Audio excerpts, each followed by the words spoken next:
man cave in South Parkersburg, West Virginia. This is Robert's Report. Let's talk about it. And now, the host of Robert's Report, Craig Roberts. Watch it all fall down around you now. Was it ever really worth it? Having your kingdom crumble to the ground because you never had the courage. Stand up, stand up, stand up, stand up, stand up. Welcome, everybody, to Robert's Report, podcast number 11. 11 big ones. We just got back from a long vacation. Yeah. Welcome back, Scott. Yeah, great. I worked the whole time, but thanks. We are here this week with special guest Pam Santer with Anti-Bullying Coalition, which she'll actually share with us as well. She does several other things for the area in regards to drug addictions, suicidal, and different things. So we'll let her take that. Take the lead. Take the lead. That's correct. Take yes. the lead. So Pam, welcome. Thank you. To the man cave. This is the first. Actually, this is the first time we've had a woman in the man cave. So oh, wow. That's true. I mean, your wife's been here, but she won't go on the mic. yeah. So officially on the show. So welcome. We're glad to have you here. I was just glad I found the place. Yeah. We need to make them a sign. Lost. Yeah. Found me lost. Yeah. Well, it's nice to be here today. As we were talking earlier, I'm the wellness coordinator at West Virginia University Parkersburg, president of the board for the Community Recovery Center, very active running a SAD program at Williamstown High School. So also working with Project Aware. I'm a trainer for youth mental health first aid. So I can train people to how to deal with children or youth in crisis. Mm-hmm. So we're here to talk about bullying today. Yes, correct. You told me you'd been bullied. Yes, starting in grade school, actually, pretty much fourth grade through part of junior high school. Why do you think you were bullied? That's always an interesting question for people. Why? What was your perception? Honestly, I think the ones that were doing the bullying, I think they got a high off of it, sort of. They, which mind you, every single one of them are either in trouble or have committed suicide or have in the past been wrapped up in drugs or whatever since then. So I think part of it came from discipline at home. At home. To be honest, I think they were taught hate, mm-hmm. and it carried over to school, and they just got a high off of torturing me. I mean, there'd be times when, like in grade school, they would threaten to meet me after school down, behind the school, and there was this one person always wanted to fight me. Was wonderful. It's interesting because when we talk about individuals or youth that are bullying, mm-hmm. I always tell people, and I tell my grandchildren this when we're talking, or when I'm talking to the students in SAD, it's usually the person that's bullying mm-hmm. is the one that needs the most help. Just mm-hmm. like you said, yeah, how did they end up? How did they end up? So usually they have.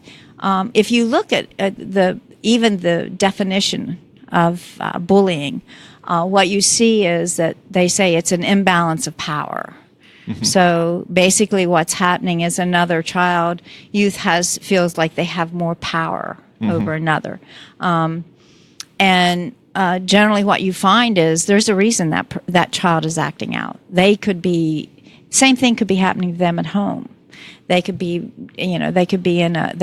stressed, or they could have feelings of not being low self-esteem themselves. So they feel if they build someone, build themselves up by pushing someone else down. Adults do that too. You see adults doing that all the time. And it kind of seemed like, too, that they always work in groups. You always, if the person that's doing the bullying is by themselves, 9% or 90% of the time, they don't confront you or do the bullying. Right. It's almost always Power in numbers. right. Yeah, the power in numbers.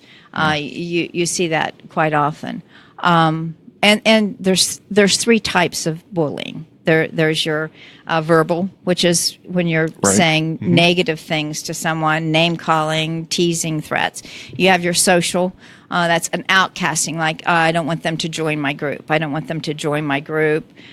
Or if they have something embarrassing on you, that they can, I know something embarrassing on you, so I'm gonna tell them that. And then you have the physical, which is the hitting, spitting, those type of things. So you have the three different types. And then we get into the whole cyberbullying thing, which is just, that's huge. That's huge. It's almost like today we're dealing with something so much different because you get in the cyberbullying. And I think the social media piece has come so fast that we don't have the tools. We haven't caught up with the tools to take care of it yet. Even educating the children. Cyberbullying, what a lot of the youth don't realize is once they put something on social media, they can't take it back off. And what you're having now, you're having colleges, businesses that might hire you. They're looking back on what you've put on Facebook or on social media, and that's something that we need to teach our kids. What you put on there, you can't take back off. It follows you the rest of the time. Right. The other piece of that is what we find is it's so much easier. It's so much easier to type something out, put it on the phone, send it out. It's so much different doing it face to face. And so many, you don't think about it because it's just easier to type it in, put it on. The other thing with cyberbullying is the fact that it's such a wide range of people that it can go to just like that. They put it on and it spreads, and then someone else gets it and it spreads. And I noticed, and we've really been experiencing a lot of that, especially with this last election thing. Everything is just so divided now. And if you like this person, then whatever. We're going to come down there and shoot you or whatever because you like this person or that person, and or unfriend you. We're not going to be friends with you anymore. Yeah, whatever. But well, I think what happens is what we're seeing, especially right now, because you didn't see this in the past. President was elected. You didn't see all this hate stuff going out to them. And one thing I believe, negativity breeds negativity. So we're getting all this negativity on social media, and it just breeds more negativity. That's what we're seeing is the negativity. And it goes out to more people, and it keeps it on their mind because what are you doing all the time? You have that phone, all the time. So you're constantly bombarded by it. Whereas before, maybe you'd come home and turn the 6 o'clock news on and see this stuff. But now, we're checking Facebook or we're checking, always checking things. And so, because even now my phone pops up the news, it's like every time I pick it up, I don't want to see that, it's like, it's just different culture that we're living in with that right now. Yeah, and like I mentioned, before we started, the way things are handled with bullying now versus back in the day, and how the bullying finally ended for me was basically standing up against the people that were bullying me and, hitting back. Right. And letting them know that it doesn't work anymore. Right. But of course, now that it's completely different. You can't do that now. No. Yeah. Many times that other student is expelled because you've hit back too. So Right. that's therein lies something that I think all parents need to do is how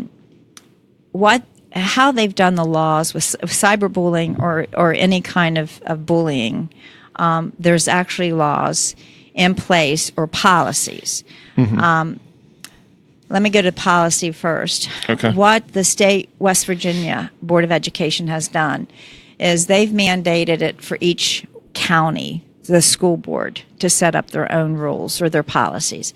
So I think parents need to check with their own Wood County, like Wood County, whatever county you're in, check with the school board, see what those actual policies are. Share those with your youth.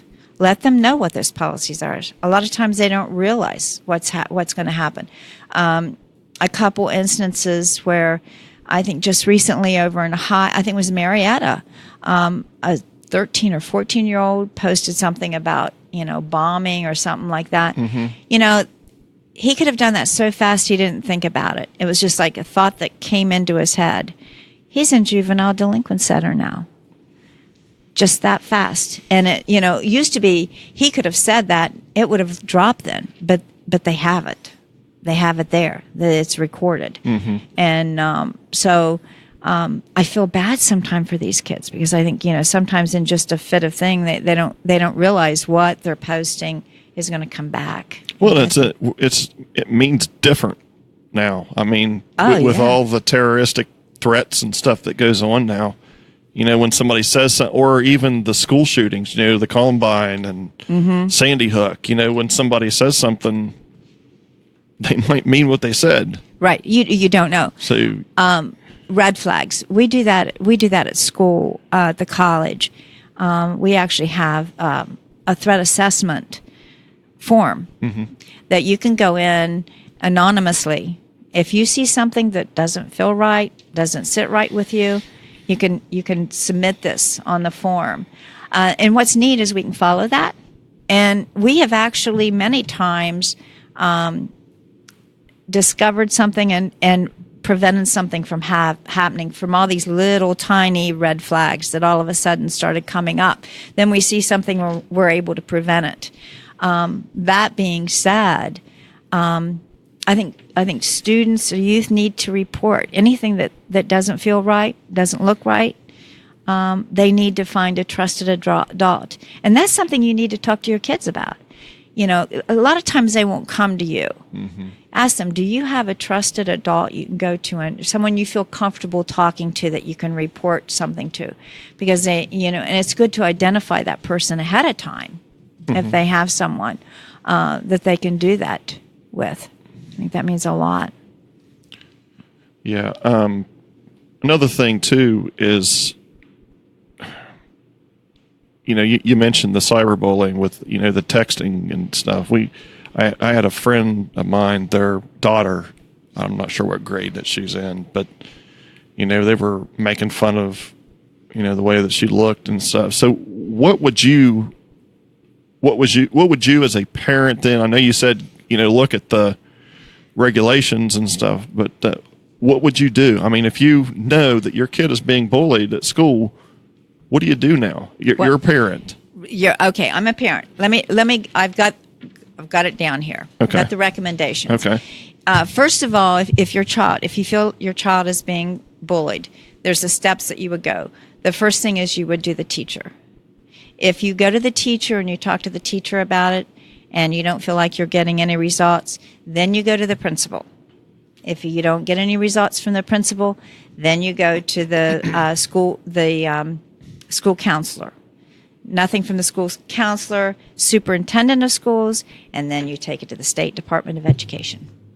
So, you go, and one thing that you have to realize so many times on that, the way you go down through that, they'll ask you, have you already checked with the school counselor or have you taken that? So it's important to take those steps. Also, when I mentioned the teacher, I think it's very important for parents to become associated or know that teacher before something like this comes up. So, they've had that conversation at the PTO or PTA meeting, or they've had, they've talked at the school meetings or those type of things. So they've talked to them beforehand. So they know that before they have to go with something like this. That usually works a lot better for them. So, Okay. but, and I think talking to children, conversation is not easy with kids. So you wouldn't go to the other child's parent then? Absolutely not. That is not recommended. They're going to that involves, it's a he said, she said, and that is something they say in all the books. Don't go to the other parent, especially if it's in a school setting. Okay. If it's in school setting, let someone else handle it. That year ago, a situation came across in a child, a girl, a youth, tried to commit suicide. And the parent, said it was because of bullying that was happening. And you saw this whole thing unfold on Facebook, that the parents were blaming the other parent, and the other parent was blaming this parent. Mm-hmm. That actually went to a court type thing. And I mentioned the laws, and there are laws, but it's very hard you don't see people being convicted. They might get their hands slapped or said, you shouldn't have done this, but it's really hard to get them to stick. That's why I think we need to get those conversations started early with our children. And like I said, it's not easy talking to your kids. So you have to do it 15 minutes a day. You should try to focus 15 minutes a day on open-ended questions. How was school? What did you do at school today? Who do you sit with at lunch? Not did you have a good day at school? Yes or no? Make them talk to you. Do an open-ended. Don't give a question that they can say yes or no to. Keep that conversation going like that.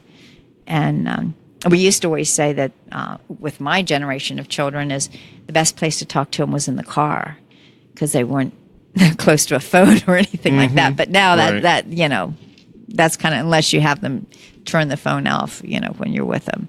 But it's a conversation with the kids and telling them what to do ahead of time, letting them know that they should contact an adult, tell someone, and tell, your children if they see someone else being bullied, that they should contact. So what do you think about it seemed like when paddling left schools, it seemed, that's just my observance. It seems like when paddling left schools, discipline went down, and then it carried over even into homes now. Less people paddle their kids. I paddled. I didn't paddle. I spanked my kids, or my kid. So, Boy, you know who you're talking to? You're talking to someone that teaches yoga.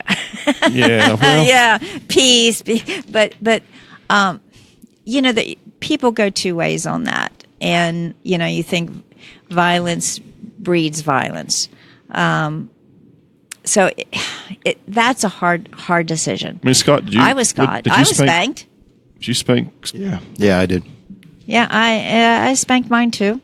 And it seemed like, you only have to do it so many times, and you do it. That's what I always told people, is that mine only needed spanked until they were 5, and then they respected me enough. Then they respected you, and yeah. That's. It was interesting because I just read an article on journey of a mother type thing in it, and she was talking about that. She didn't believe in paddling, and she was not going to paddle her children, and then all of it, she just was to the point where I'm going to paddle. So she told her child to go out and find the switch, and the child was gone forever. And the child came back and said, and brought a rock. And he said, I couldn't find a good enough stick, so I brought a rock. So I figured if you were going to hit me, you might as well hit me good. So it had the rock, and it was like, oh boy, so that's hard. That's hard. And like I said, it's hard for me to say no spanking because I spanked my kids. You know, I've hit the hiney of my grandkids, you know. But then you have, because of what kids have heard, that can turn around on you so fast now. Yeah, that can get scary. You know, a kid comes to school and says, "Oh, you may have just spanked their hiney. Oh, my parents spanked my hiney really hard." You know, so they like to elaborate. Well, there's a difference in beating or don't touch that.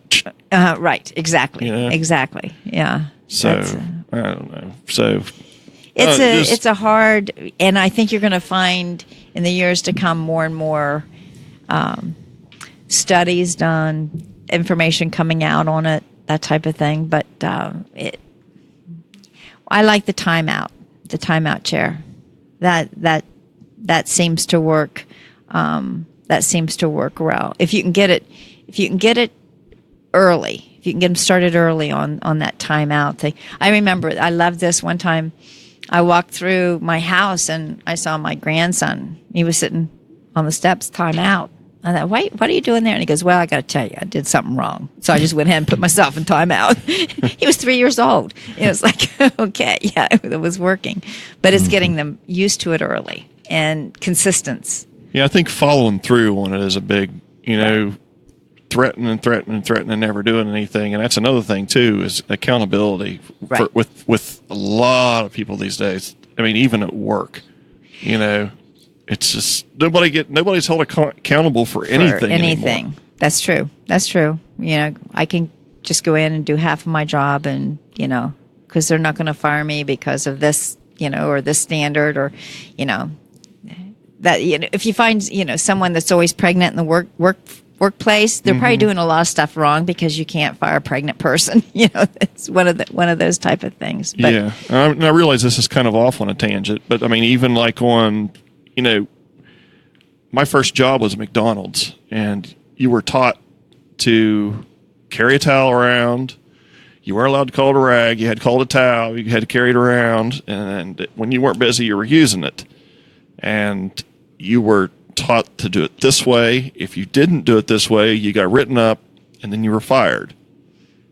How many times in this period do you go through the drive-thru and have to go back? Right, exactly. And the same people are there. Right. No accountability. That's right. So, I mean, I don't get it. I mean, these are the same people that are asking for $15 an hour to make you come back through the drive-thru. Yeah. 15. Yeah. And I don't know. I guess my folks in Belpre must be worth $15 an hour because I never have it. Well, maybe they are.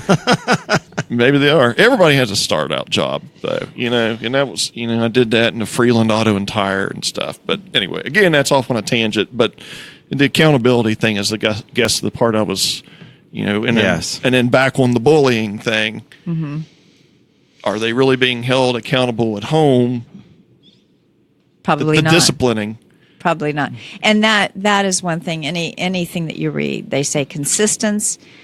Stopping it immediately, consistency, and coming back to that child, letting them know that what they did was wrong. And on the flip side of that is praising that child that was bullying when you see something that they've done positive. Mm-hmm. Especially, like I said, because usually they're the ones that have had, more. They're the ones with the more problems than the one that's being bullied. Because it's a difference in power. That's the same thing that you would never put two children, which some people would say, okay, he was bullying them. We'll do peer to peer and mediation for these two together. The one that was being bullied and the bullier. But no, because they didn't start. It's not equal power. That's not the way it started out. So you don't want to put them together. So you want to keep them. You want to keep them separate. Another thing they recommend is if, let's say, you're trying to break up a group. So you move. What tends to happen is that person that's getting bullied, they move the person that's getting bullied, Well, that just sets them apart even more. What you do is you switch everyone in the room. We're switching seats. Everyone's switching seats. So you move everyone around. So it's not that person being... Not singling them out. Yeah, not taking them out again. So what if you are a student and you see one of your friends being bullied or being beat on? Number one is teaching your children to report it. Teaching your children, if they're being bullied, to say stop. Educating your child that other person that's bullying you, it's a power thing, Take that power away from them. Just say, no, stop. Walk away from it. But many times what happens is if it involves any kind of physical type thing, it frightens the other student too, or the other youth that's around. So it's teaching all of our youth, sitting down together in the classroom, teaching them what to do, being aware of what it is, being able to ask for help and getting it. That's a big thing. That's a big thing. A lot of my students, the college that I talk to in recovery, they'll say, I went to my mom and dad when I was 9 or 10, and I said I was depressed or I was having trouble with this or that. And the parents, because of the stigma with the mental health issue, suck it. What do you have to be depressed about? Kind of like suck it up, because they don't want to think that their child is being sent to, a psychologist or a psychiatrist. There's something wrong with their child. We have a huge stigma with mental health. And I think underlying all of this, even our drug addiction, the bullying, everything, cutting, there's an underlying mental health issue. And our kids aren't taught coping skills anymore. I think we need to get in and teach coping skills. I was about to ask that. Is there a borderline there, though, of, I use the phrase a lot, suck it up, buttercup. Life isn't, you don't always get what you want the way you want it. And you have to. Yeah. And just to go off a subject a little bit on that, but still on the subject, is I had mentioned to you earlier that we have a daughter with a disability. And she was in a small classroom with the same kids all through school. I sometimes would have to go in and talk to these kids, not because they were bullying her, they were protecting her too much. They would tease, and I said, teasing's okay. Little teases are okay, but they would, take her apart. No, you can't tease her to the other students. So it was kind of like the reverse with that sometimes with her. And yeah, suck it up, buttercup. But you know what? If they're talking, there's an issue. There's an issue. Maybe you might not say suck it up, but at least talk to them about it. Or say, I care about what you're saying to me. I'm hearing what you're saying. Repeat what they're saying back to you, back to them. Say, I hear what you're saying. What can we do about it? There's always something positive that you could find that you could do about it. But I think, that conversation is... And I think that's my, and that's normally my biggest point is not necessarily to do nothing. It's a person complaining about doing something and then not taking the effort to do anything about it. Right. Don't complain if you don't willing to, take the steps to. Right. Yeah, and that's what you would say. I hear what you're saying. It's important what you're saying to me. Yeah. What can we do about it? And that we is very important. Not what am I going to do about it? I'm not going to go to the school and say, don't treat my child this way or that type of thing. What can we do about it? Put it back on them. What would they feel comfortable? What do they see as an outcome of it?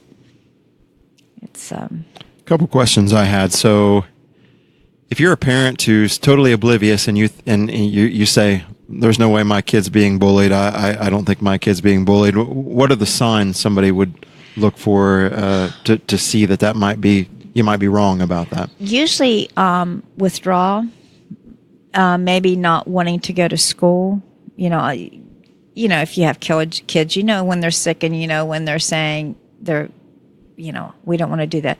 Not having interest in what they normally do. We have found, I've heard cases of kids actually hiding, like they've been hit or something and they'll hide it because they think it's their fault.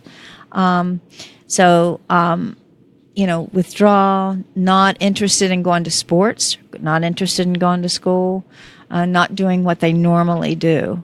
Or if you see some depression, eating habits could change.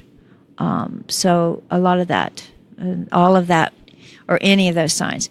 That being said, those are the same signs for possible suicide. Correct. Yeah, I was thinking the same thing. Yeah, right. And that's what happens when you read all of those. It's the same thing. All of these are indications. That's why I think that communication has to be started early, and able to talk to your child. Because if you say to your child, "Are you being bullied?" If they haven't said anything to you about it, you know what they're going to say? No. Sure. That's where you get those open-ended questions. Sure. Who do you eat with at school? What did you do at school today? What did you do on the playground at school today? Asking questions like that, those open-ended, so that conversation started. And then from the other side of that, my question is, so I had an opposite experience from you, Craig. I was the kid who was bigger than everybody else. I was always, at the top of the class as far as intelligence and stuff like that. I never got picked on, and there were probably a few kids that I did pick on. And so that made me think, well, if my parents would have taken a little bit more time with me to help me empathize with people and understand, maybe I wouldn't say that I bullied people, but there were probably people I picked on. So what's the proper way to make your kid aware of bullying if they're not the kid that would be bullied? I think what you take it back to is you try to encourage talking about what makes a good friend. What makes a good friend? What do you see? How does a friend treat you, and it makes you feel good, or it makes you feel bad? Those kind of conversations. I think those kind of conversations should go on in the classroom also. What makes a good friend? How do you conduct? Or if you're angry with someone, how do you handle that anger? Do you talk about it? How do you handle that anger? Yeah. And that, stepping back, teaching a child that has anger issues, stepping back before it goes to that hitting stage or the yelling stage or something like that. That's right. Because I realize there are going to be some parents, aren't there, who just aren't proactive because they're the ones teaching the bullying. Right. They're the ones True. teaching that. Right. If the way you deal with problems is you fight, you're just not going to deal with those people. It's interesting because I used to teach a college 101 class at school. And that was something I heard so much from my students. They said, we would go meet behind McDonald's and beat each other up, and then we'd go have hamburgers together, and everything was fine. So it's just we're in a different society, and we can't go by those rules anymore. Funny that you should mention that, though, because the kids that and it's funny that standard we lived by when we were younger, in the 70s and 80s, because what I remember is what you were just talking about and what she was just talking about is that when the bully finally got stood up to by the little kid or the non-bully, that was when the bully would put his arms around him, and from that point on, we're like, nobody's going to pick on you anymore, man. And that was like our code that we had then. Well, and that's taking that power away from him. Yeah. That, the one that's being bullied, taking that power, that's an imbalance of power. I'm not going to let you have that power. Stop it. Because that's one of the things I can remember from being a kid is our tough guys in the school, when the wimp kid would stand up to them, that was when they were like, nobody's going to pick on this kid anymore. And it's funny because after I got out of junior high, and I didn't mean to say, by the way, that you were any of that stuff. By the way, I just no, that's cool. No, but I was. I mean, I was the weaker of the people. So I mean, and they knew that, and until I said I'd had enough. Sure. So, but once I got out of junior high school, went into high school, I guess I earned the respect from people, and I become friends with the people that bullied me. You know, I guess again because, like you say, it took the power away from them, and we were equal then, And sometimes it just so to is speak. a youth knowing why the other, why this other person's bullying. Even adults knowing, when the bullying is why it's being done. They're tearing me down to build themselves up. There's something wrong with them. So, if they make me look little, it makes them look big. And that's just a small thing. The one thing I would like to say is I think it's very important. I'm not a psychologist or a psychiatrist. I teach youth mental health, first aid, those type of things. If a parent feels there's an issue, what I recommend doing is seeking help. It just doesn't hurt. Westbrook has services. Counseling Wellness Center has issues. And I can pretty much guarantee if a parent has a gut feeling that something's going on, then there probably is something going on. And they might not want to talk to you about it, but they may want to talk to someone else about it and feel comfortable talking to someone else about it. It's just getting them to realize that this is a person that can help you. That was interesting because we were sitting in the SAD conference, state SAD conference, and I talked about this mental health stigma that we have. And I was in a big group, Tyler Consolidated, who I'm thinking it was like 4 middle school suicides that happened up there within just a very short time, 4 or 5. And our kids from Wood County were in the group. And we started talking about counselors and their perception of going to see a counselor, if they felt bad. And I listened to these little kids say, "Oh, I went to a psychologist and I feel better because I went." And I thought, wow, would an adult say that in a group like this? No. I was really surprised. I was really surprised that the kids were so opened about this. Interestingly enough, mid-year last year, there had been in West Virginia, this is before year's end, 36 middle-aged school children that had committed suicide. Wow. And 36. those were ones being bullied?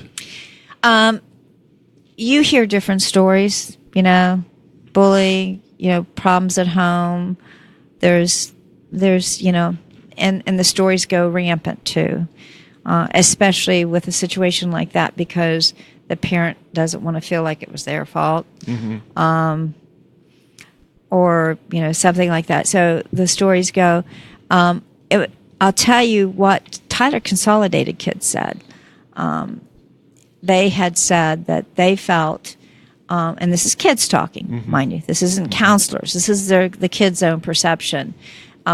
They felt that some of these kids were having issues with gender identification. So I think, most of the times these kids with the suicide, it's hard. It's hard. It's scary. It's scary because it's another thing you see, just like you're cutting or those type of things, usually, or anorexia, it starts and it kind of breeds. Other people start doing it, and it's the whole suicide thing is letting kids know there's a number to call, and I have the number. I'll maybe at the end of the show, make sure I put it at the end of the show, or I can give it right now. Actually, we'll put it into our comment section. Okay. Whenever, we'll do that toward the end. And give that to the students, or give them a yellow card, a card that's their open thing that says, I need someone to talk to. Give that to your kids. They can give that card to you and say, I need someone else to talk to. There's a lot of work going on in the area with people that you can call, and someone intercedes, that can converse with the child. Because many times it's difficult for the parent too. But like I said, if gut feeling or if you see anything, professional help, you can't beat that. Even the parent calling for help. Sometimes just the parent going in and talking to someone about the issue can, give them some ideas, some workable ideas, feel like there's something that they can do positive for the situation that they're dealing with. Yeah, and see, I had the one of the ones that did bully me. He, in high school, went home at lunchtime and committed suicide. And of course, I'm not going to give his name, but it was so. It makes me think even more as I mean, after the fact, you look back and say, they had something going on besides right. Were they reaching out? What we saw. Yeah, were they reaching out for help? Yeah. Yeah, and I don't know. It was over a girl, but still, for a person to put themselves in that position of even considering it, you got to have something else there compounded onto you. Those mental health. I talk about the mental health. And see this is the thing too. Back whenever the actual incident happened, it happened over at Southwood, and we'd called the police that night, and the parents lied and said that they had been home all evening. Mm-hmm. So there you go. Right. I Parents. was going to say there's nothing you can do about that when a parent's going to take up for their kid that's being an a-hole. Yeah. Well, what do you do? Yeah. That's why even go there? Like I said, that's not something that you want to do is, confront the other parent. You have the school officials deal with it, the law. We'd had witnesses and stuff. So I mean, it all came down to we knew they were lying and they were called out, and it all ended up okay. But just the fact that they took up for their kids they didn't want them to get in trouble. Something that you hear that with the drug overdoses. There's a story out of a mother didn't want to call 911 because she didn't want her child to get in trouble because they were ODing, but the child didn't make it. And she's out preaching that now, but that they were, afraid. She was afraid to get her child in trouble, so she didn't want to call 911. Yeah. And get help. And I think that's something that happens. You have to think about these things. How are you going to deal with them? Because when you're faced with them, if you haven't thought about how you're going to deal with them ahead of time, that's generally you don't make the right decisions. And most of the time, it's a selfish image, I guess, that the parent, oh no, I can't have my kid known as a bully, as a drug abuser, as a right, or somebody being bullied. Right. So, and you know what I say to that? I teach a free yoga class at the Recovery Center, and I'll tell people, I teach a free yoga class, come to it, and they go, oh, but I'm not in recovery. And I said, oh, we're all recovering from something. We're addicted to phones now. You think, we're all recovering from something. So, put yourself right there. Cause I did a health and wellness, thing, school Wellness Works. And I had a little survey that I had them do, and it was on addiction. Mm-hmm. And, the students are filling it out. And I remember this one student that I had, one of my favorite students, and he's now ready to become a father, and he's gone through this thing and he's checking out, you can see, I don't have any problems, this is going to be fine. And all of a sudden he does his points and he goes, oh my gosh, I'm addicted to table tennis, and it was just such a shock to him, but he was doing something that was taking him away from what he was supposed to be doing over and over and over again. Yeah. Yeah, I like table tennis, by the way. Yeah. I did good. I called it table tennis. Did you notice that? Yeah. They taught me. It's not ping pong. No, not ping pong. You know that. No. Oh, golly, that's. I used to get in trouble, but I finally learned it's table tennis. Yeah, well, it's still ping pong to me. I mean, we used to get in some late night ping pong battles as a kid. That was a fun time. But We had a couple comments on Facebook. Gary Roberts says, "School is the training ground for the real world. In my opinion, bullying doesn't stop." So, I mean, I guess, and we were talking about that earlier. Yeah, you gotta. There's a balance there, teaching your kids to toughen up. But I also think there's also that thing where the geek kids end up becoming the kids that rule the world. Also, right. so Right. Yeah. that's a little of both. yeah, he also mentioned on there a little bit ago too. Kids will manipulate their parents to the Especially to smart the hilt. ones, especially smart kids. Oh, right. Yeah. So sometimes, I mean, in what cases does the timeout stuff really not work when you're being worked over?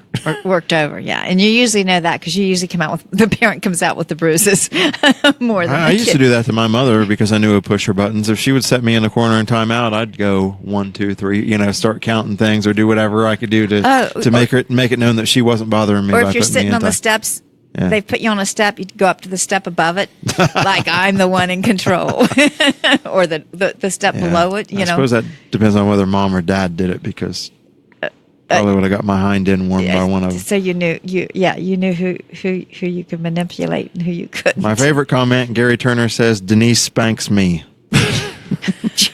Gary. Let's see. Actually, I was getting ready to say something, and Gary threw me off. Anyway, let's. So you have some experience in the suicidal side as well. Yeah, that's the youth mental health first aid training that we do. That comes through Project Aware. That is something that we're trying to get all of the teachers in Wood County trained in this. Project Aware is it's a state project. Wood County is running a little bit differently. They're being somewhat funded through Sisters Health Foundation. And as part of that, I had mentioned the Icelandic project that Dr. Algiers, Chris Johnson had headed up, and he's at WVU. So they're doing a little bit of that, surveys in the schools to see that. But the Youth Mental Health First Aid, what it does is teach you how to communicate with a child in crisis or a youth in crisis. It's good for parents even to take the course. We're going to be teaching the course out at the college, some free courses. And if you get a hold of Project Aware, many times they can get you. And if you're interested in getting trained, you can do a training course. Generally, we can do it free. My coworker at school and I are volunteering basically that we do this. We do these trainings. But it's amazing when you have the right tools, you feel prepared to deal with it. And sometimes, a lot of the things that we used to say on those situations, those aren't the right things. That's not the right way to communicate. They've learned a lot on that, and that's what this teaches you is the right way to communicate. And we mentioned the SAD program. Mm-hmm. The state has come out. Actually, West Virginia is the first one that's done this. They've actually come out with an ESAD, which is a SAD program for elementary schools. SAD stands for Students Against Destructive Decisions. Used to be Students Against Driving Drunk. But as soon as they turned it around to Students Against Destructive Decisions, I thought, wow, that's positive. And that takes it across the board. The ESAD series, and hopefully you can put my contact up at the school. Anyone that would be interested in this program, getting it into their schools, I think it's phenomenal because it's Actually, a lady in West Virginia has written the books, and it's a 5-book series in a program that they're doing in grade schools now, because they have found how the SAD is working so well in the middle schools and the high schools. And it's a peer mentoring type group. I just came from the Try This West Virginia conference, and there's one group from Wyoming County. It's a SAD group, and they actually won first place in at national competition SAD, something West Virginia's first place in. Yay! Yeah, that was the website you were just talking about. That Try This West Virginia. Try This West Virginia. Yes. Yeah, she said that was something you might want to look into. They post a lot of the events for a lot of the events that's happening. Ideas on getting kids active. It's just a wealth of information. The Try This West Virginia. It's a great website. A lot of great activities going on. It shows the positive that's going on in West Virginia. That was something that was interesting too, as we talk about the obesity issue in West Virginia. What they found out, when those numbers are done by random telephone calls. Well, guess who those random telephone calls usually go to? Older people sitting at home. So we don't have any figures for our youth. And what's coming out is we think there's a possibility our youth, from some of the statistics that they're showing, our youth is doing better than a lot of other states. Maybe not our adults, but the youth, which is, that's a positive thing. That's a positive thing.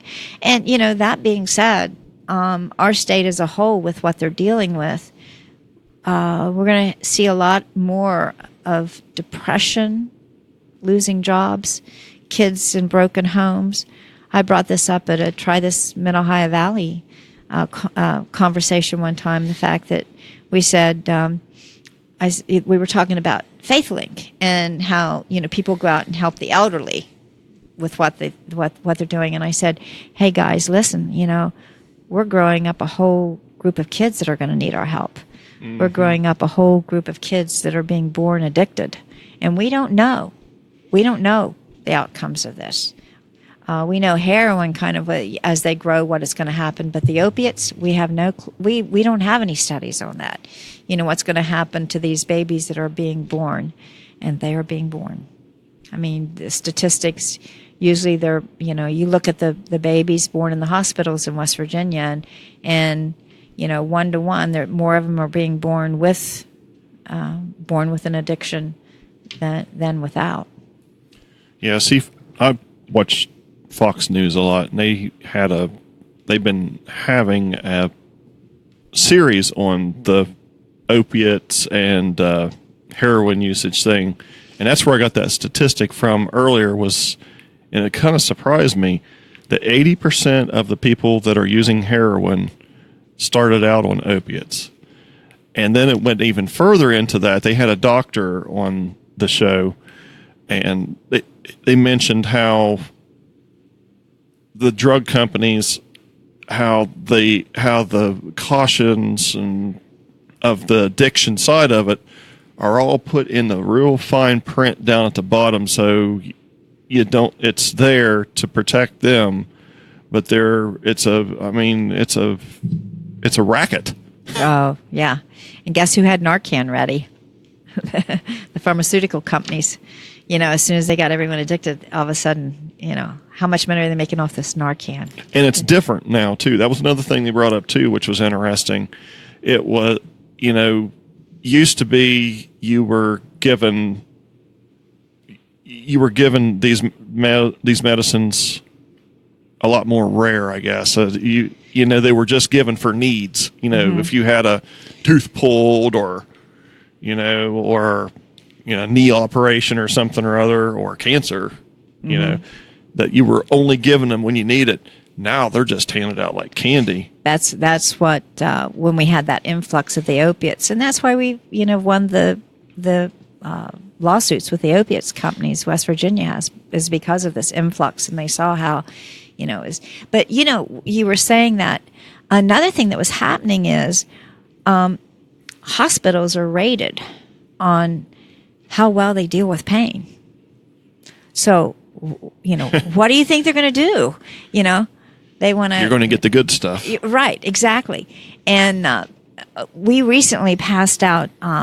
Patrick Morrissey, our Attorney General, we had done this paper on letting, especially parents know of athletes, drug addiction, and how easy it is to get hooked on them, and just warning signs, how what you should do, you be in control of the medications. And on the downside, here in this other little corner, we put alternative things to do. Guess what those alternative things to do?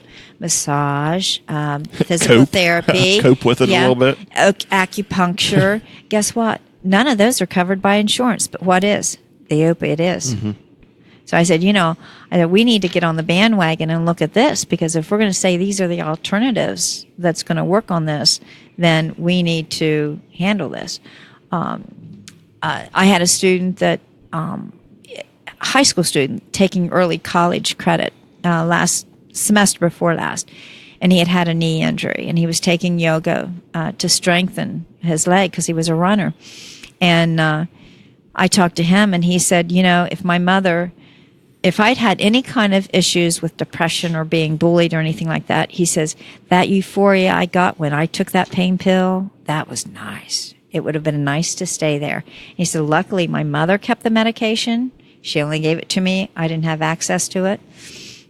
So, it's education like that, too. But it's... Yeah, see, we had a guy on here. It was one of our first shows, Jeff Totten, and he had just had a knee replacement, maybe a double knee replacement. And he was on them, and that was his thing. He said, I just got done throwing them down the toilet, and I'm going through bad withdrawals. And, I never really realized a person gets sick coming off of something to manage your pain. A lot of your cancer patients, if they get in remission and they're not dealing with it, you see them going through withdrawal on that, and it's not a pretty sight. Yeah, and then for a person to, like you mentioned earlier, heroin is cheap compared to right, and it's an alternative, and it doesn't take a prescription to get right. And that's where you have all of your heroin addicts. They had the opiates, and they're getting the opiates, and then they're cut off, and now they're being cut off. There's such restrictions now on the opiates. Well, they don't have the money to buy the opiates, but guess what's cheap is the heroin. Take it, one hit of heroin, and they're hooked. Yeah, some of the pharmacies. Well, I mean, some of the pharmacies now, I'm trying to think of the drug. If my wife was out here, she'd be able to. The pseudoephedrine that's in some of the antihistamine type things. Yeah. You have to go. Yeah. And the reason they're doing that is because of the meth. They use that. So they kind of follow that red flags. If someone's going to, all these different pharmacies and getting usually they're making meth. They're getting large quantities of it. So it's like we're paying the price for the ones that are doing the bad things. So it seemed like it slowed it down a little bit, and then now it's picked back up. So they found a different way of doing it, or I wonder. Well, what they said is they're seeing, as soon as you clench down one thing, then something else comes up. You get a handle on the heroin, up comes the meth. Get a handle on the meth, something else comes up. And I don't even know if you're the person I should even be asking these questions to, but I realized you said earlier how you work with Chief Martin a lot with some of these different things. So. Yes, yeah, a lot of conversations. We have actually a substance abuse coalition, PADC. 2, I think is the way it is, something like that. But it's the Parkersburg area substance abuse coalition, and on that coalition we have law enforcement officers, parents, counselors. So it's a lot of and funders. Got to have those funders on there. But a lot of things. We've written a very large SAMHSA grant. for fighting drugs, and if we do, it's only for youth. So it's more along a prevention line, and we would have 2 schools that it would go into if we will know in the fall if we got that. But it's a pretty large grant that we did. So we have a lot to learn. Actually, we've done some conversations in the community, and we're going to be doing on homelessness. We did one on homelessness, got all the people with homelessness together and got a lot of things solved with that. Got all the suppliers together, the resources, and we're going to try to do that with the addiction thing too. Get everyone pulled together, so maybe we can efficiently have support for these individuals and for parents. So you've worked with some of the homeless in the area, you're saying? Oh yes. So which ones can we trust and not trust as being the panhandlers at the? I talk about that because I know a particular person that goes around town, and this is a minister, and they'll go, they'll see him stand on the corner, and they go, "You get a check, don't you?" And they say, "Yeah," and he goes, "Get out of here." I'm not against it. I'll be the first person that will, give somebody $20, or buy them food or whatever. But I'll be daggone if I'm going to give some dude cash, right, feed his addiction. Mm-hmm.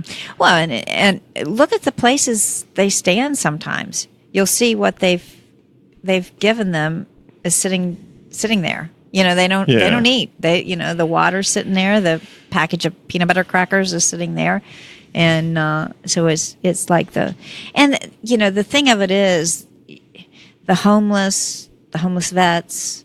There's help for them.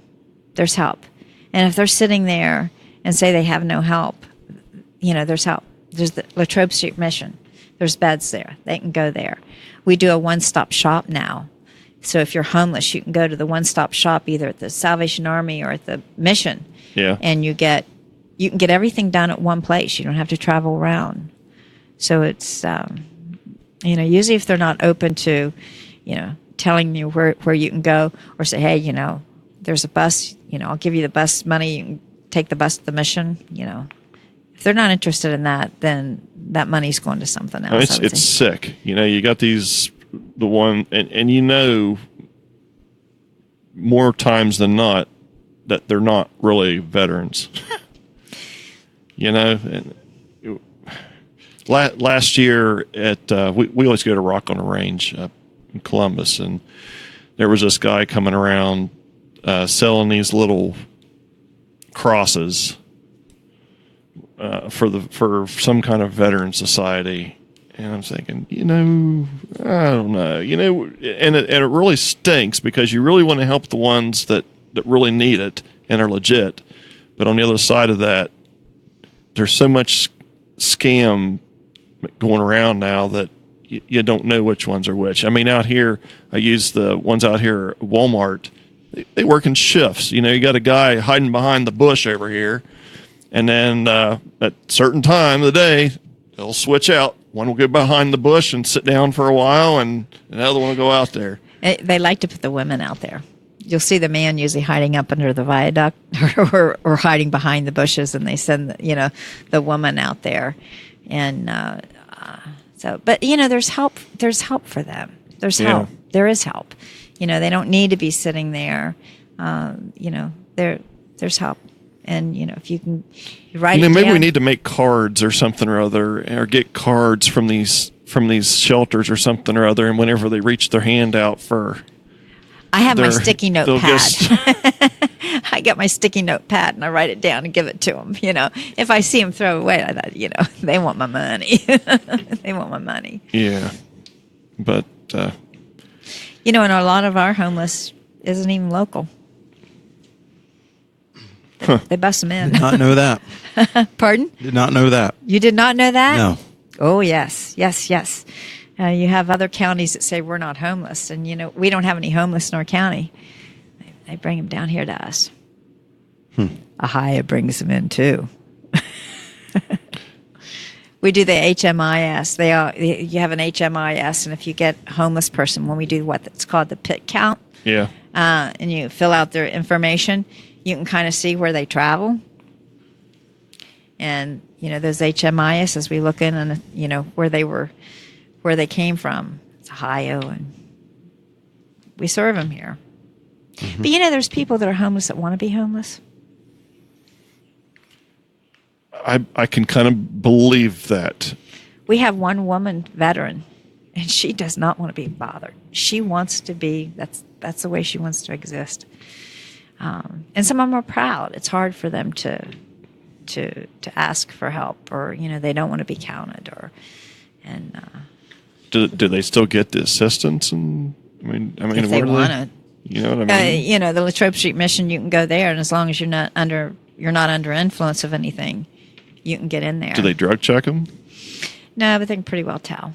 I do see some situations where the only choice is we have to take care of them, and there are a couple of the regulars around town where I can tell this one guy, he continuously talks to himself. The guy's mentally ill. He's not going to hold down a job. He's not going to be a productive member of society. He's going to have to be taken care of, and he's going to be homeless. That kind of thing I can more understand. Right. Than what you're talking about, where someone's just plain lazy or Right. whatever. Well, and getting them the right help. Yeah. They probably need an assisted living home. Yeah. And I'm sure they have ways of. It's just getting them the correct help. But we have a lot. We have a lot of. Our pit count is better, but last pit count that we did, it was very warm. It wasn't real cold. One of the things I noticed, though, that is concerning to me is the tent city over on East Side at the end of the Parkersburg Yacht Club looks like it's growing to me, and that is a concern of mine. Yeah, those are them bringing in those because Parkersburg, lets them in here. We've got a lot of them that and they're asked if they want assistance. Mm-hmm. They're asked if they want assistance. And once they get into like the Latrobe Street Mission, Salvation Army's been doing a phenomenal job now. I think they had dropped the. They were having some issues there for a while, but they're back on and getting people on the right road, and you get the people. But Latrobe Street Mission has families over there, mother and father and children, and so it's getting them job skills and getting them out there.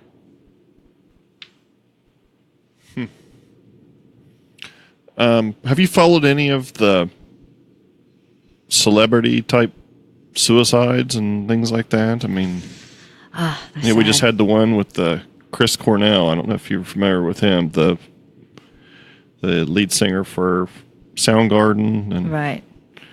And Robin Williams. And you look at those, and it's like there's history of depression, mental illness that was not taken care of in a timely fashion. I mean, with Robin Williams, who would have saw? I don't even. That? You think that somebody like that has everything to live for? Exactly, yeah. and has all their needs taken care of. I mean, it's not a financial situation, obviously. Typically, what he was doing sometimes is that's what you have that person doing. It's like. I want to constantly make someone laugh or feel better because I feel so bad, those type of things. But it's... if that's the case, he could have been dealing with that for years without anybody knowing most of them, they find out they were. Yeah. There was a history and they weren't... and just like the children, I say, so often there's that stigma that people don't realize that mental health issues the same thing as cancer. Would you feel bad, walking into a mental health clinic? People have issues with that, but going into the cancer center, they don't. Mm-hmm. But mental health issues,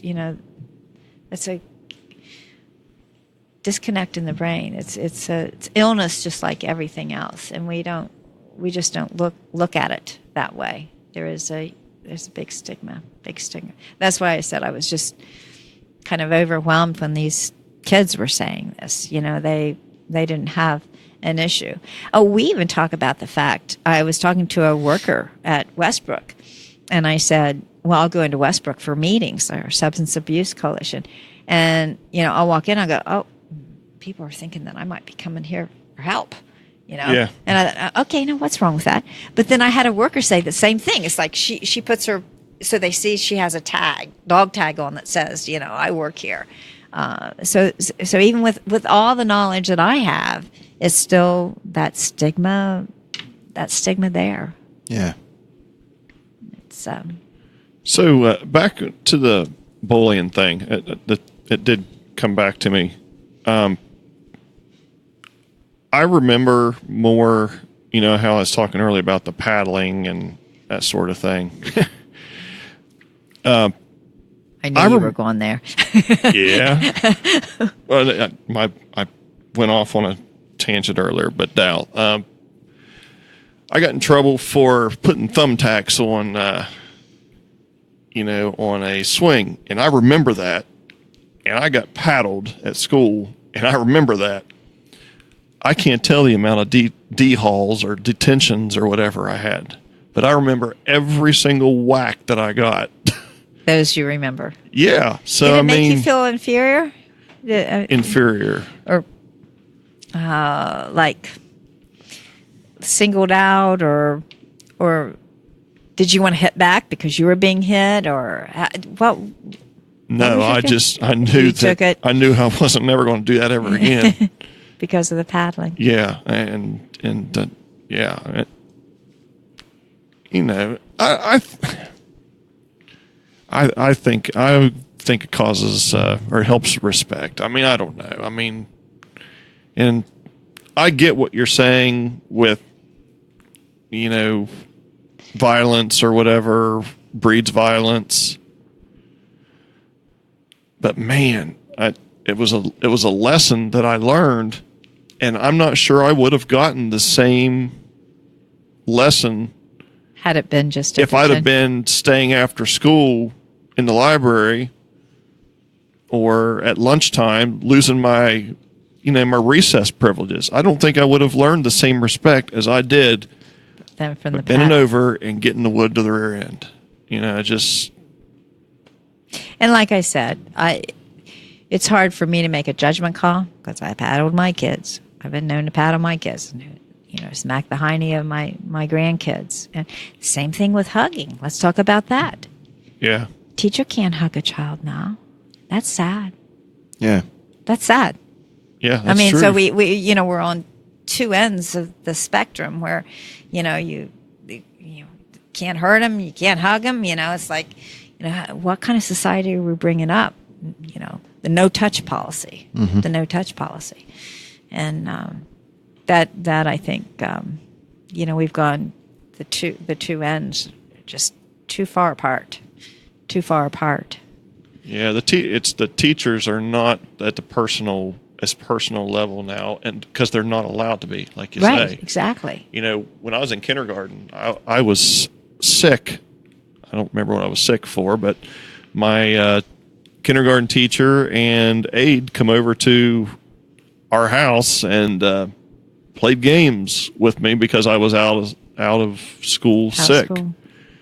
And I mean, you just don't see things like that anymore. At that personal level, it's not there. And they're afraid to, all these, What could have come out of that now? Yeah, exactly. I mean, they went preying on that, what happened when they were there, or favoritism, right? Or and people are scared because the teacher comes over to the house and they trip on your sidewalk, or they walk away and you have a bruise on you, and all of a sudden, oh, the teacher was here. It's just, we're in a difficult society. Yeah, it's. I guess that's why I do a lot of the stuff I do. I see my grandchildren growing up, and any kind of guidance or anything that I can find that's going to help, deter, keep them safe. I want that. Yeah, and even the teachers back when I was in junior high school, they somewhat promoted the standing up sort of thing. I mean, Coach Clevenger, he one of the ones I can remember, Franklin. That's good to hear. Yeah, I know him. Yeah, I mean, he would. If there was two people, they had a disagreement, and they were at the brink of having the fist fight or whatever, they would let them fight it out, and then take them to the office, both of them. But from then on, you didn't have that anymore. They didn't. Power was taken away, I guess, and they were at an equal level because they were both in trouble. They both got either detention or expelled. I mean, one of the two. So, I don't know. Coming from that era, it's different. I just don't see the amount of respect these days as. But you know who you see the respect from? This is something that's so interesting. The veterans. Mm-hmm. We have a lot of veterans out at school, and what is that? Everybody needs to go through boot camp. Yeah, exactly. Yes, sir. Yes, ma'am. That's interesting. When I know a student's a veteran, usually before I'm told, only because they're yes ma'aming me, those type of things. And it's interesting you say the era that you were brought up in. I graduated from Parkersburg High School in 1969, so I'm real old. So my whole era. 89. Yeah, so, it was like. We were the ending of the paddle, actually. The end of the paddle. That's the era. We were strong in it.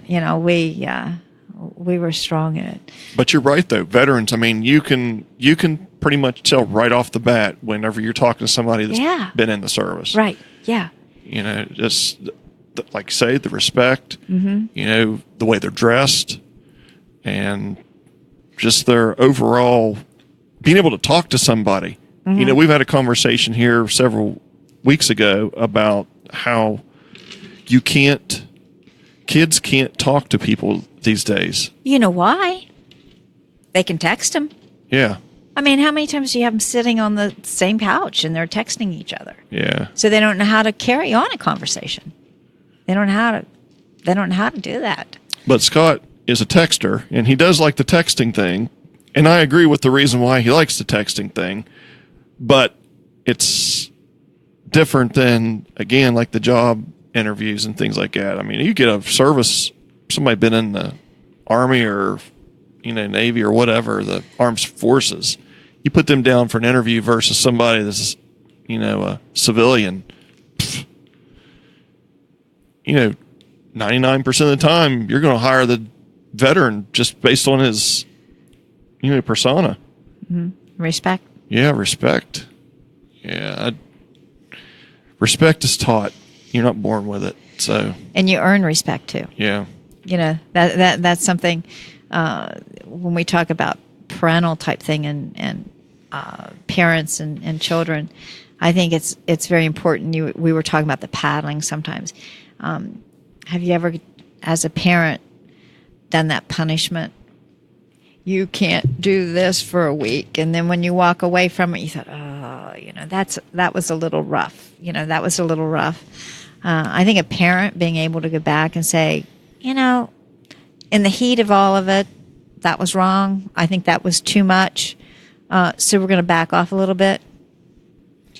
I'm complete opposite of that. I would have, and the way I am,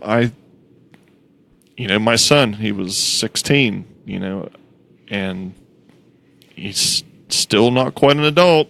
And, I would, if I would catch him lying or whatever, I have a car, I'd take his car away, so, and stick with it.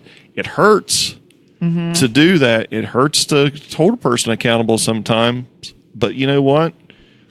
If you do it, it only takes a couple times to where the person learns the next time that, it means business and We're not going to do it that way anymore. I am big on apologizing to my kids, though, if I realize I am wrong. And mainly because my parents would never do that to me. They would never stoop to admitting that they had done something wrong when it came to disciplining me or correcting me. Yeah. We're only human. And so I make an effort to do that because of how that bothered me. Yeah. And I think letting our children know that we're human, we make mistakes too. And, that's how you handle a mistake.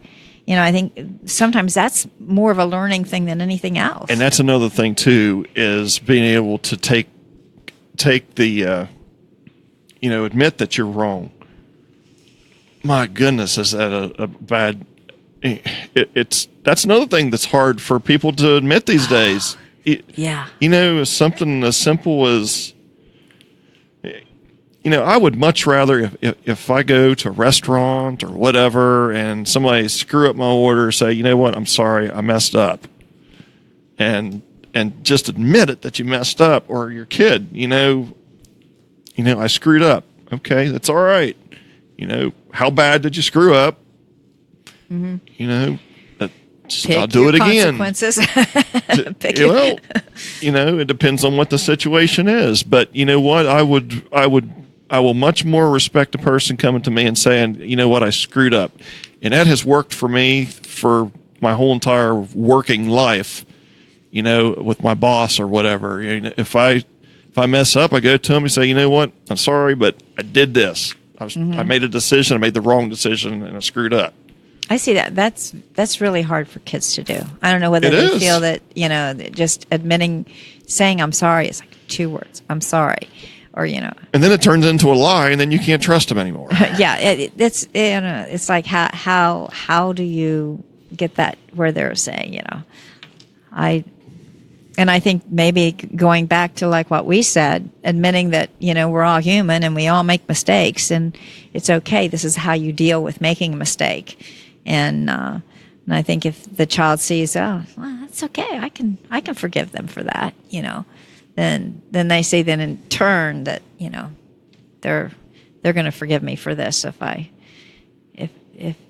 admit that I did something wrong, or I'm sorry. Yeah, sometimes it always amazed me over the years, say you're sorry. I'm sorry. To their face. I'm sorry. Yeah. What's so hard about saying that? Yeah, and lying. Lying to me is just, that's just one of the worst.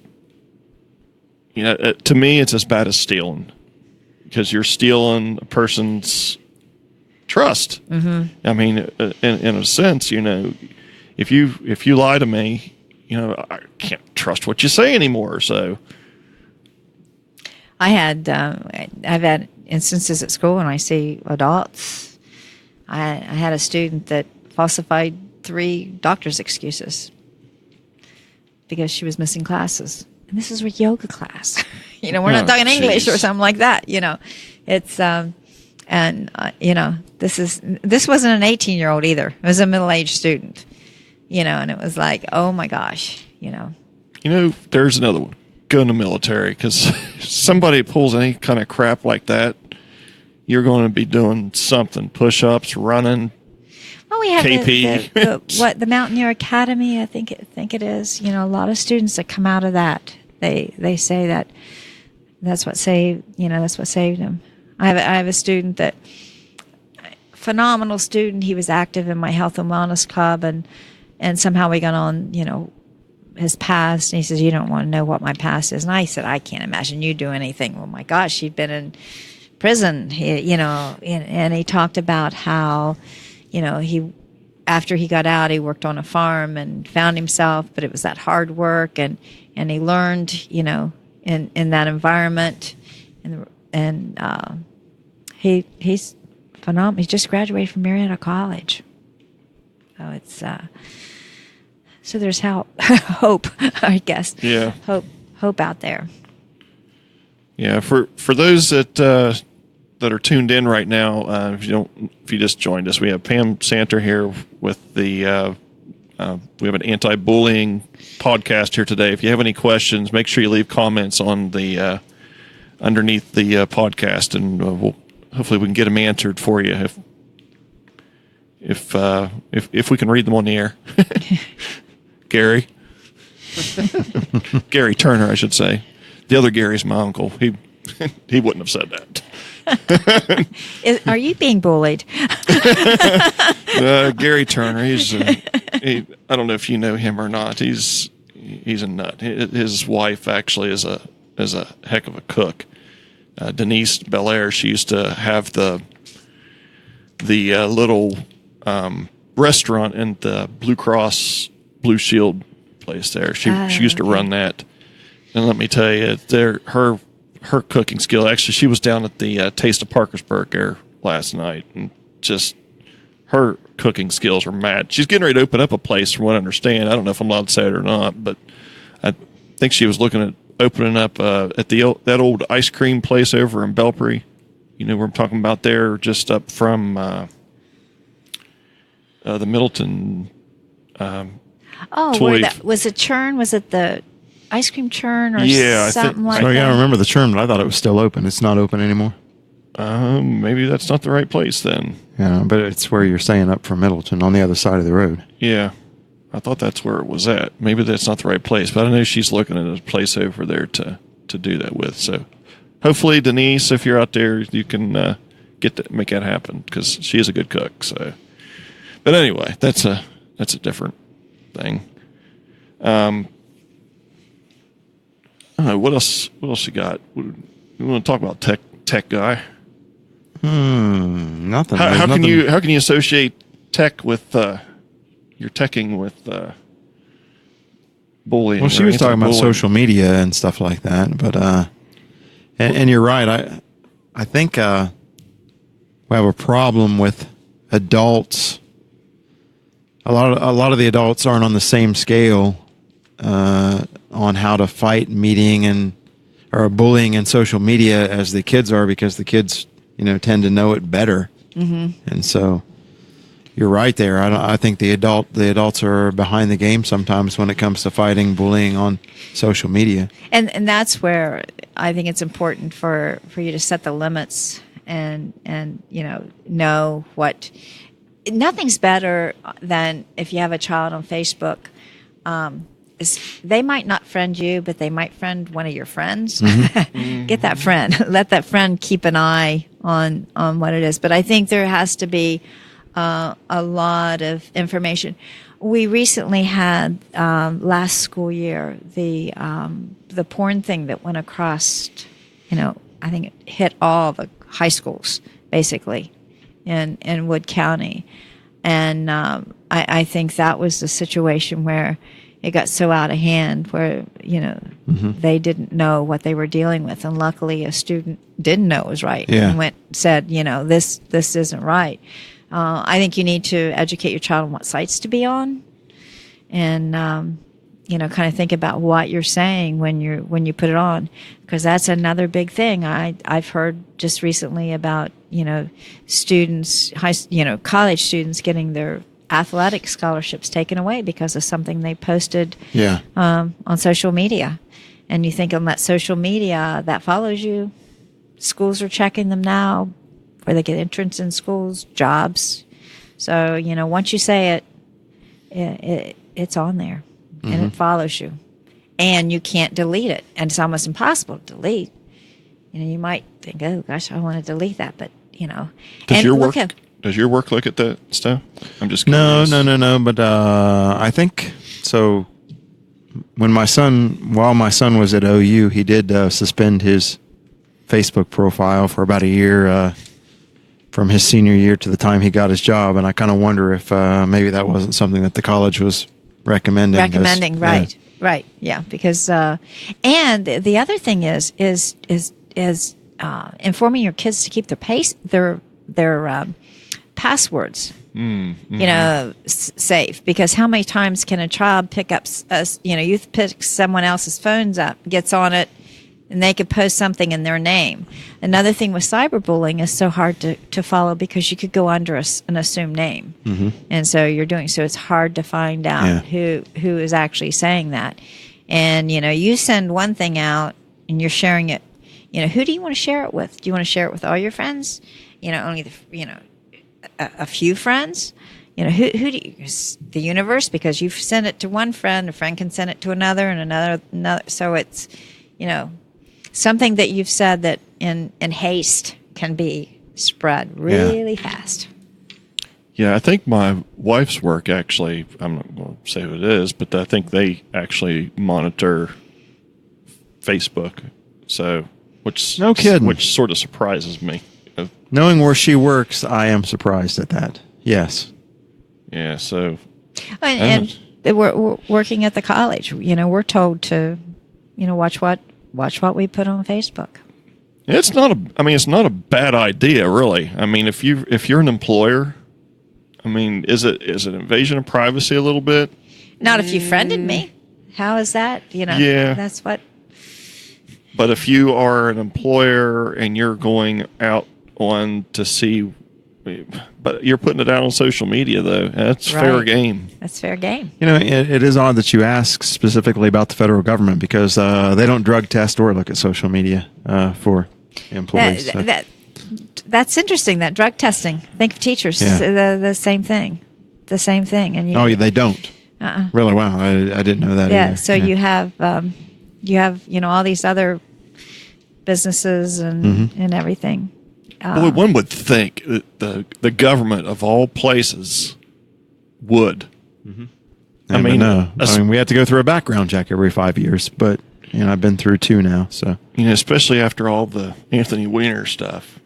Well, what about I know they with there was a bill before the state several years back, and it was that old adage: if you're on Medicaid, you're going to be drug tested. And this thing looked like it was going to go through.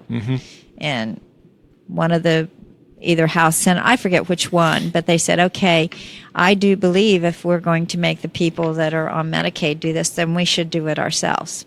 Guess what? Didn't go that through. went by the wayside. Yeah, Didn't it? Yeah. didn't hear about that one. I thought that was quite. Yeah, what a shocker. I thought that was quite interesting. Yeah, it is. Yeah, actually, my uncle he asked another question. It might have been earlier. You were talking about the suicides. I'm guessing the younger kids, or possibly that you were talking about. He was asking what age the suicides were. I think she said middle school. Yeah, if I middle remember school. right. Middle school. age. Yeah, so you're 9, 10, 11, 12. Yeah, those were the ages. And that was, like I said, that was 36 it wasn't even the end of the year that this count came through. And you saw pockets. Ritchie County had a pocket. Tyler County had a pocket.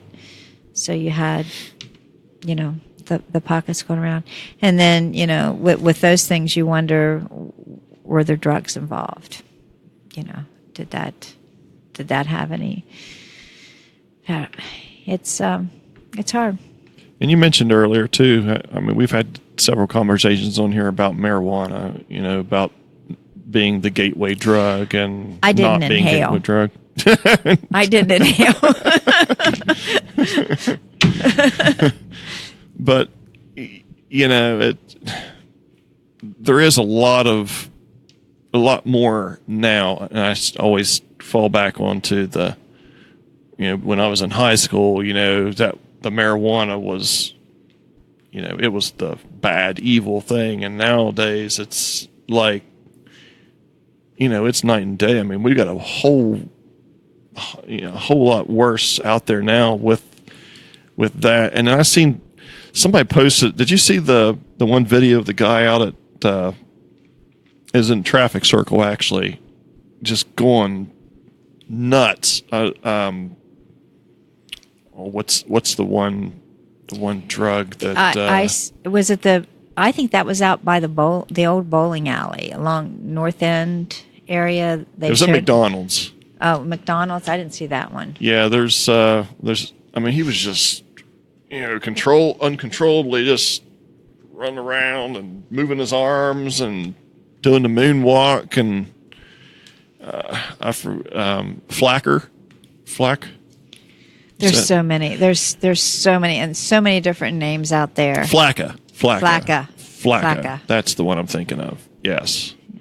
Yeah, it's just, they mentioned something earlier. Said, is this what my town is becoming to be now? Is, this it's kind of.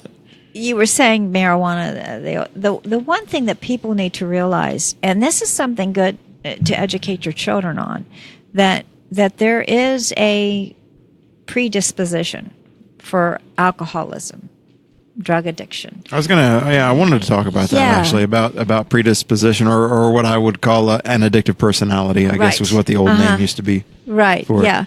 Because, and I'll tell you why I wanted to talk about it, that is, my wife and I have discussed this several times when we both had some semi-serious operations where we both had our gallbladder removed or whatever, and we've been sent home with opiates. And her and I both don't have an addictive personality, and our response to opiates is, man, when I get on those things, I don't feel right. They make me feel bad. I don't want to be on them for very long. And I think that's your difference of being either predisposed or not to addiction. That was interesting when I was talking to a group of students, and I was telling them how, a beer to one student can be totally different from that one beer another student drinking. I totally believe that because I think beer sucks. So. Okay, but the effects, not only the effects, but the addictive right. qualities. No, I'm totally with you on that. Yeah, but if you look and your family has issues with addiction, you're gonna handle that beer much differently than so. And that's what we see in the recovery community a lot too. Is the ones that are on the opiates, and they get addicted to it. Either there's an underlying mental health issue or they have a predisposition.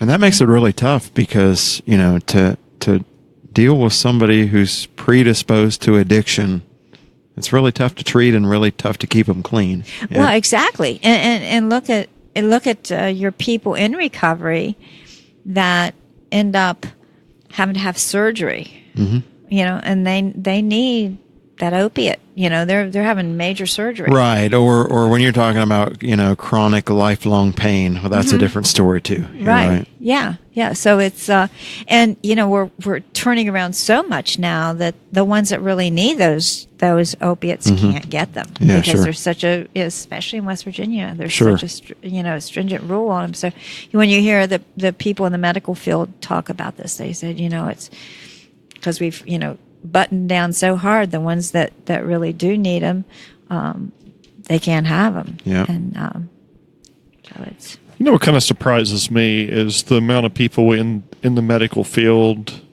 that, and I don't know what kind of backlash I get on this, but a lot of them smoke. Oh my gosh. I'm so glad you brought that up. Does that not surprise you? Because I don't, and we frequent Marietta Memorial. I don't really go to Camden Clark, but, every time I drive up that hill, there are 10 to 15 nurses or doctors standing outside hitting on a cigarette. And I'm like, why?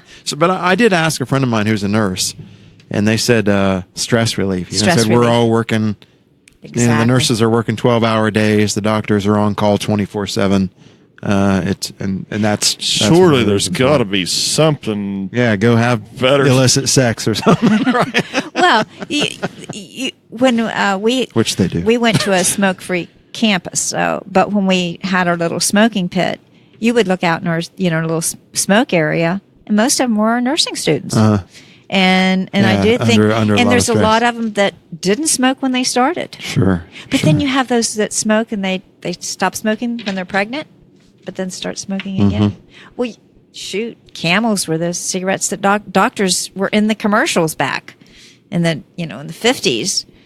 We didn't know the danger, so it was the doctors that were in the commercials. I mean, we definitely know the dangers now, and I mean, and not only that, but I mean, somebody posted on that what's happening in MOV where they're throwing cigarette butts down on the ground. And, I mean, and it's disgusting, man. It makes such a mess out of stuff. Yeah. I mean, anybody. I mean, for that matter, you go to Walmart or wherever, and before you go in, throw it down the ground. Or they'll put it. They'll have the little thing to put it in, and they still put it on the ground, and the filter does not decompose. Yeah, and again, we roll back on this again. Respect and discipline. I don't know, and every now and then, you'll see the person flipping the cigarette out the window, or I don't know. Oh, what pisses me off more than anything is when I do it and it hits my freaking windshield. Nothing that happened makes to me, and it came down through the windshield. It just was perfect. Nothing makes me want to pull somebody over and just punch them in the face.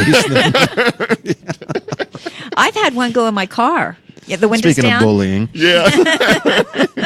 Oh my gosh! Seriously, while it was still lit. Yeah, it's throw it out terrible. and it get wet. Wow. And then one went in the windshield, went down, and I had to stop and get it out. You could smell the smoke. I've had that happen like twice, and when it just hits your windshield and boom, you see that puff of that sparks fly everywhere. That makes me mad. Yes, and see, my feeling on that is, you know what? I would much rather a person dip, because at least I don't have to smell, the side stream smoke or whatever. That is true about smoking, is that you force other people to participate in it with you. Yeah. I when don't. you're doing it. I don't make people sniff my armpit, because I don't smoke. So it's just, I don't know. It's just How does it smell right now? pretty clean. I had a shower just after I mowed the grass.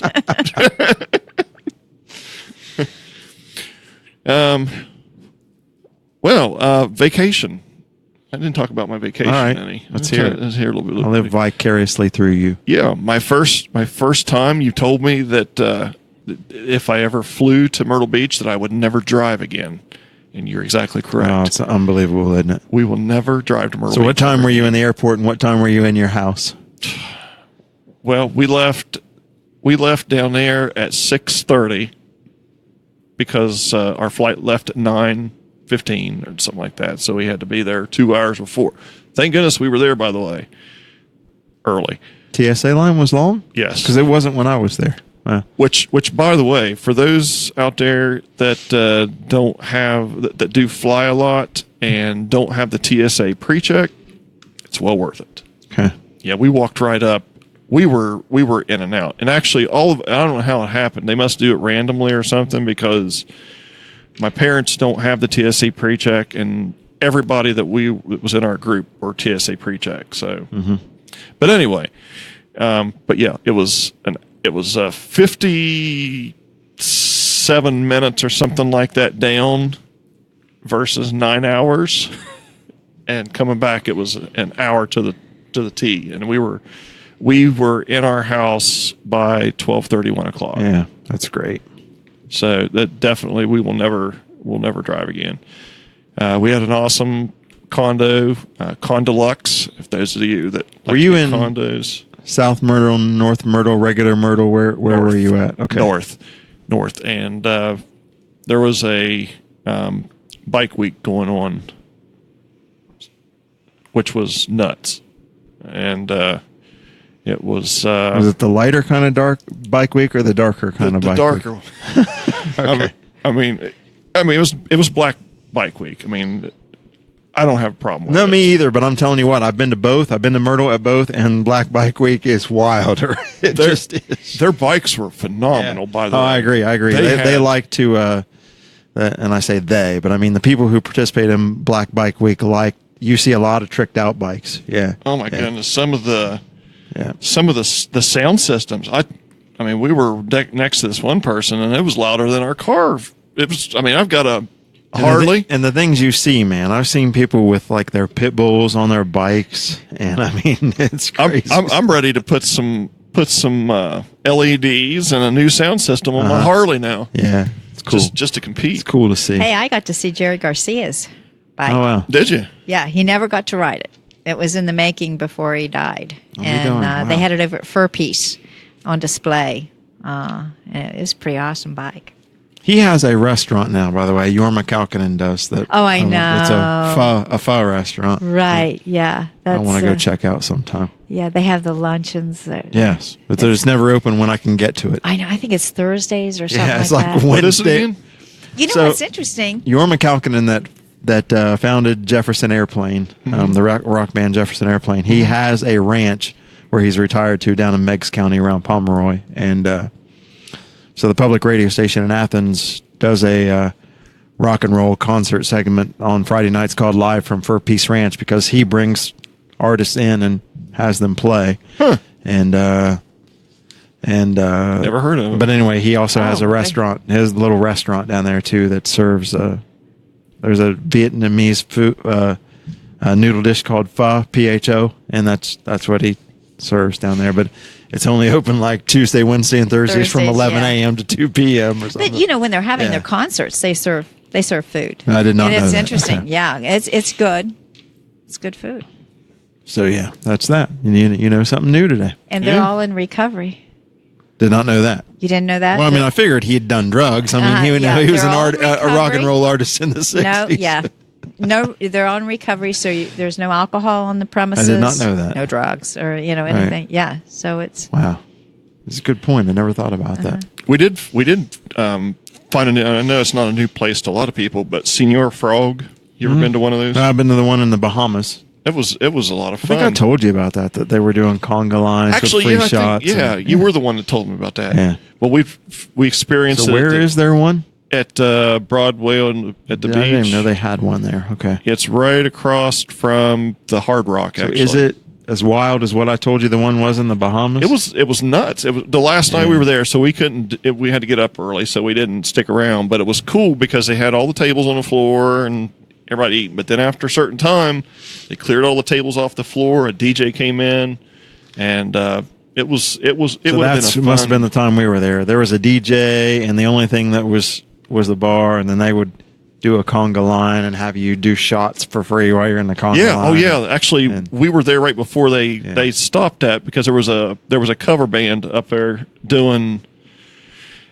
He was doing R&B stuff and rock stuff, and then that must have been what they were doing because they were talking about doing free shots. Well, and then they did a trivia contest for free shots, and there's But yeah, I highly the food's good too. I had nachos, chicken nachos, and they were great. Everybody loved the food. The tap house that we went to the beginning of the week there, don't recommend it at all. I'm telling you, man, you missed out by not taking my advice to go to Overtime Sports Bar, dude. We wanted to. Actually, Matt and I talked about going there, but Great food there. Great food. We had one car and lots of people, so we would have had to have packed up everybody. I would have rather walked down possibly, and Were you close enough to walk to it? yeah, Well, that's it cool. was only about 4 or 5 blocks, I think. It was kind of comical though. We had I mentioned what kind of vehicle we were supposed to get, Sienna. Mm-hmm. Well, we ended up getting down there, and they upgraded us to a Tahoe with bench seats in it. But the funny part about it was we all had our luggage. We had 8 people and no luggage top or anything. So here we are stuffing our luggage in Doesn't here. that Tahoe have a huge back end though? Oh, it didn't. It Nope. did not. Oh wow, I never would have expected that. Small area. Yeah, our youngest was down like this. Oh no. The suitcase was on top of his head, and we had to do that for an hour and a half because we were expecting Andrew, our 18-year-old. He was supposed to come down and meet us. His dad took him because he's graduated, Yeah. and they did a graduation party for him. So we had to wait for him to get there. So we had to wait an hour and a half. We couldn't check in until 3. So it was just very interesting. You Gotcha. and my dad had his all jacked up, and if we'd have gotten pulled over, it Would have been interesting. Yeah, huh? it would have been very, very interesting. I got to tell you though, man, as nice as you think Myrtle Beach is, when you finally go to the Caribbean, like when we went to Dominican Republic last year, you just think Myrtle Beach is trash compared to that. Yeah, man. well, we already talked about that. Next year we're trying something different. We're going to do it. We're going to do an all inclusive. It's just like I don't even have any desire to go back. It's that much different. I really want to go to Punta Cana. I have seen so many pictures of Yeah. that place and the water, clear water, and I can recommend Cancun. My daughter Cancun. worked there. Yeah, for so 3 Mexico years. is the other place I wouldn't mind Yeah. going to. A lot. And Some people are all-inclusive, afraid. You can't beat it. Yeah.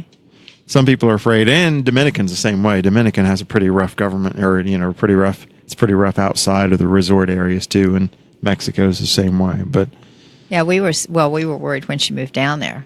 She was there 3 years, and she said she never felt, under. Yeah, she lived off. She didn't live at the resort. Didn't live at the resort area. Yeah. Okay, well that's So, good. That's good. She went back and forth to work and everything, but the all inclusive.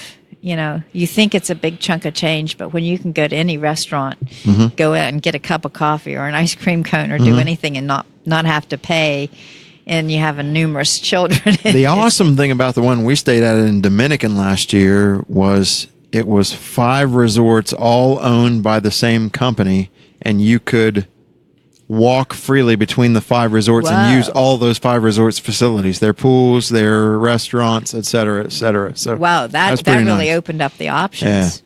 Being able. So you to do can something walk for that. you can walk for like a mile without even being in fear that you were going off the resort or anything like 'Cause that. It was all. Yeah. I want to do Cabo San Lucas too. That's Yeah, that does huge- sound pretty nice. A huge. And there's other places like that. I mean, like St. Lucia and stuff like that. There are other places that I'd like to go, but I haven't even been to Jamaica. Actually, I wouldn't mind going there. I'm a big Sammy Hagar fan, so Oh, okay, yeah. Cabo Wabo. Yeah. Yeah, I'd be all over that. We're talking about maybe if I still have time left, going to his 70th birthday party. Yeah. I'll tell you what, though, for the deal, though, because this is who we used last year, and this is who we're looking at this year, Apple Vacations. I've heard that. AppleVacations.com. I've heard that. Actually, Brian Murray and Brian Teresa Yeah. used that. Literally like $750. The best deal is like $750 per person for the entire week, including your plane, with all alcohol and all. Where do you fly out of? Usually, or does it vary? We flew out of Cincinnati last year, but we're looking at that same price this year and flying out of Columbus. So, Ooh, $750. yeah, it's crazy. Maybe. It really is. And How long does it take to get your passport? you can have it expedited and have it within like 4 days if you expedite it. But it's like an extra $100, which we ended up having to do that. So But you yeah. go to the post office from what I Yeah, understand? the post office is the easiest thing because they can do your paperwork for you and take your picture both, and you don't have to worry about you do it all at one place. So that's the easiest place to do it. Otherwise, you can go other places to have your picture taken, but post office is where you still do the paperwork and mail it out from. Yeah. That's basically what stopped us so far of not going somewhere is because we don't have it. But Yeah, it was we for just me need- for the we just- longest time too. It's procrastinating. We just haven't done Yeah. it.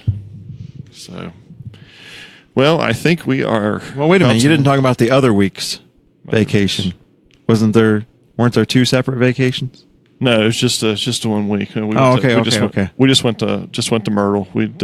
Okay. And I thought you were gone for 2 weeks. I didn't understand. So missing the 2 shows was not because you were gone for 2 weeks. You were just No. gone Sunday to Sunday. yeah, the other Sunday I was actually volunteering with Blennerhassett Junior High School. Their band. Okay. No, had to I'm DJ for 'em. I just made an assumption that you were actually out of town for 2 weeks. Okay. No, I wish, but Yeah, it'd be all right. Yeah, but no, I don't have that much vacation time. So, Yeah, you and me both. but got Vegas coming up in July. Very good. All right. Well, I think we've come to the end here. We really appreciate having you on. It was a Oh, very I good enjoyed show, it. and it was Would love to have you back sometime. Yeah. That's for sure. I mean, Now that I that's- know where you are. Yeah. Yeah. And I think we do. Maybe we need to make a sign for. I tell you, the easiest thing for me is either left or right on Fairfax at the BB&T. I mean, honest to God, that's just the way I would get yeah, people but here. But I was coming kinda- from Guy on, yeah, because that's how I remember. As soon as I see the BB&T, I'm like, I'm going left on Fairfax. Maybe I can get a big Roberts Report sign to put on the back of the garage or something. Yeah, But then that might open it up. People might want to try to break in and steal stuff Get all too. your So equipment. yeah. Wouldn't be the first time for you, my man. no, I wouldn't. No, I do have cameras now though. So if they try it yeah, now, that's good. We'll get one of our former guests to take care of them then. Yeah, definitely, Mr. Stevens. Next week we are going to have Rich Walters here with us talking about some of. He's a WVU football player from Parkersburg, so we look forward to having him here talk about some heroin addiction things here in the Mid-Ohio Valley, some of the things he's involved in. So we look forward to having him. Thanks, Pam. Appreciate you coming. Thank you. Enjoyed it. Don't forget to join us here each week here on Sunday from 6 to 8 p.m. Everybody have a good evening. See you next week, everybody. Watch